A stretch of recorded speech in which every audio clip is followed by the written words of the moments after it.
Myself and Claire are just after coming out of the press screening of Deadly Cuts.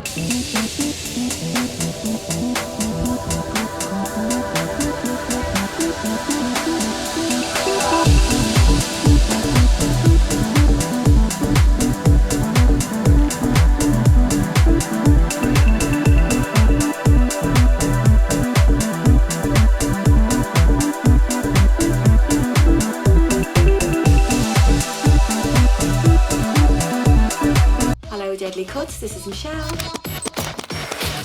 It's so refreshing to see a really good, funny Irish comedy set in the world of hairdressing. And I'm a huge fan of Angeline Ball. It's Angeline or Angelina? Angeline Ball. The Commitments, yeah, huge fan of hers. It's so lovely to see her in this. It's kind of a face-off between Angeline Ball versus Victoria Smurfit, who's full of cheekbones and pouting. Deadly Cuts cannot win. And David versus Goliath, small little salon against the big guys. So what is Deadly Cuts about? Because you're better summarising than me. What's it about?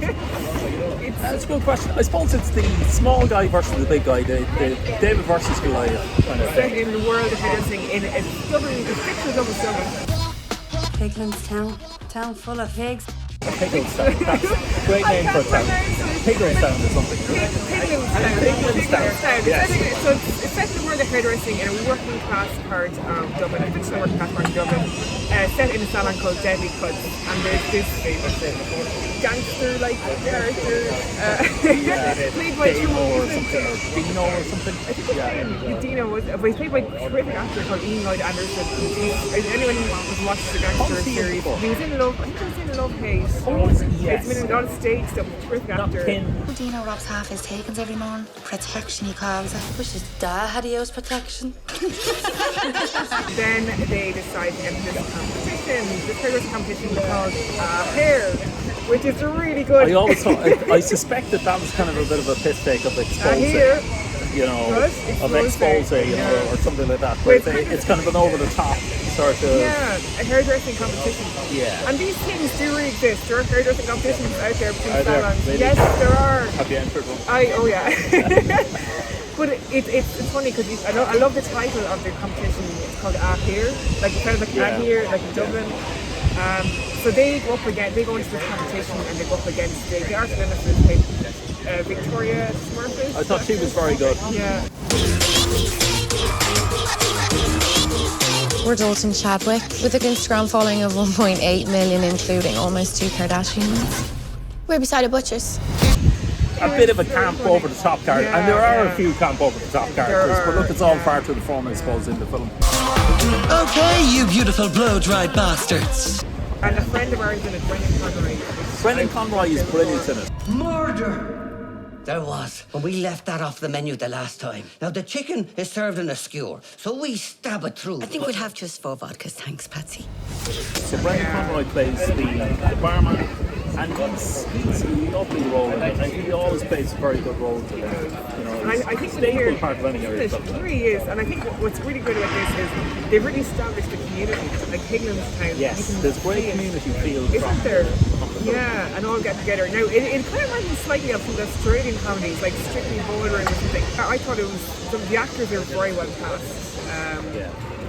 Ericka plays one of the main characters, Stacey, and they just have really good timing and humour. They work really well together as a team. I thought each of them had their own little role. Like there was one girl who's very nervous, sort of everything. Yeah, that's the gormless, kind of naive, young hairdresser. She's played well, I think. Kind of goes into it. Late, Chantal. I had to walk the long way because Dino said that he was going to shave my head. Oh, for God's sake, Chantal. I heard that he'd done it to Laura Martin and I had like a bleeding Maltese. I think one of the difficult parts they have is the juxtaposition between the funny over the top sort of stuff and then the menacing scenes where you have real violence from this gangster character. So it's a little bit tricky the way they put that in together. But what the hell do you think you're doing? Let her go! Let me! I'll be taking all I can. Have your money over here, you prick. afraid sometimes Irish comedy is a little bit crass and crude, and you're kind of like, as a viewer, you're a bit, taken aback. So I prefer personally for innuendo, like a father type innuendo, and that is much funnier than the crass is. That's probably one part where maybe they go a little bit overboard. Yeah, they push it slightly. They're maybe trying to shock a bit too much. People aren't shocked anymore.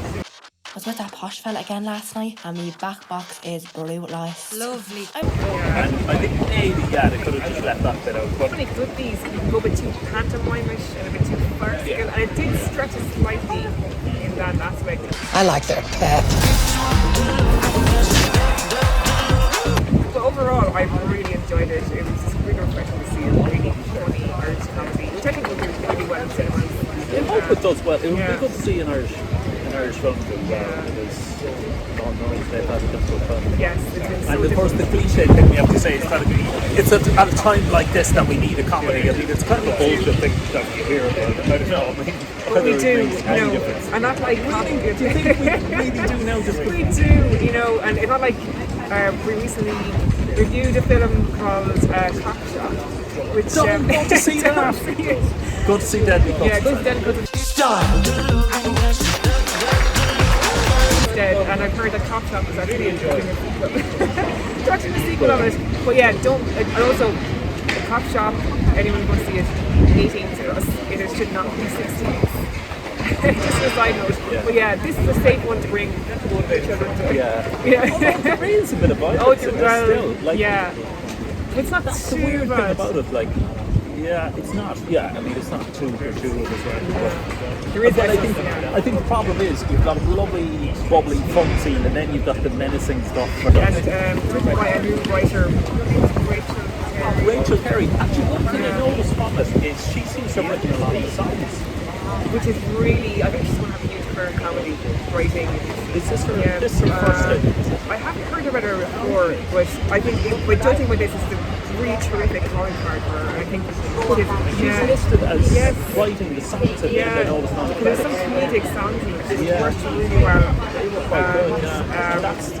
Actually, that's one of the best parts of the film, I think, is the music. Like, Kneecap are in there. I really love Kneecap, so they're rappers as well. CARTAA.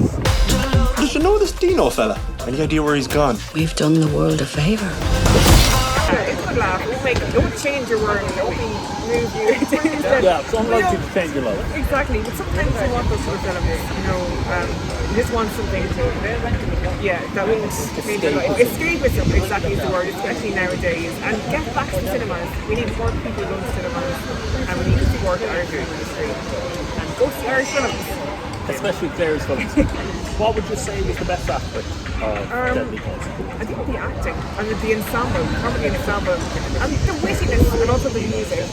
Yeah, the music. The music. Best aspects. Yeah. It opens with Kneecap, character, which is a great opening. Yeah.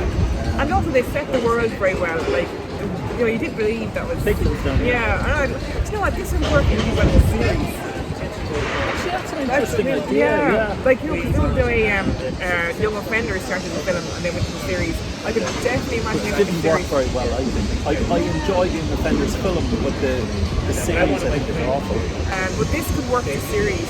Actually, I can imagine because it. a salon is a natural place for dialogue and exactly. And they set the world. You have the pub. You have I don't know. It'd be different. Brendan Courtney's pub there. It's a lovely warm. You have a politician is an extremely deadly, evil man who is almost certainly a paedophile. Oh, definitely. With the gang escalate, we're knocking down the shops. So that with the good bits, what with the bad bits? Maybe the pantomime elements just went a bit stretched. There's a bit of it. Stretched, but there was nothing really that's jarred. You can kind of forget the pantomime bits, but it's just on the basis that you're there for a laugh. Exactly. You're not looking for anything deep, really. It's just a bit of fun. I'm like a pie ball and fingerless, I am. Ridden ragged. Right? We get the picture, Lindsay. And just we need more films like this, more Irish comedies. That's all we need. We were talking earlier about Irish film and where it is, and I suppose it's fair to say it's come a long way over the last 20 Like it years. seemed, definitely. But still, we're kind of lagging behind in terms of, I don't know, in terms of everything. Yeah. Yeah, that's why a lot of our comedians end up in the UK. Yes. You know, Yeah. but no, we should be proud of ourselves in the industry. You know, we need more decent films, and we need people who aren't filmmakers to go to see them. I know my friends, it's hard to convince them to go to see an Irish film. Girls, your hairstyle show. Council isn't one going to shut down shop with an award-winning salon in it. We have to try it. We need people to go to see Irish films in the cinema. And support our amazing industry, with amazing writers and actors that we have here. Yeah. That must be one of the first Irish films back after the year and a half, I presume. Yeah, the other films I saw were American or UK. Actually, one of the things I noticed in the credits as well is that Virgin Media sponsoring it. I wonder, was this arising out of their competition? Remember they had a competition for young filmmakers? I think it was shorts, was it? Yeah, I thought it was just shorts, but they seem to sponsor this. If a salon like that wins a competition like this, it's going to turn our industry on its head. That's Deadly Cuts. Yeah, We're highly off to recommend it. get a haircut or something. Yeah. All right, enjoy. Bye. You've a community relying on you.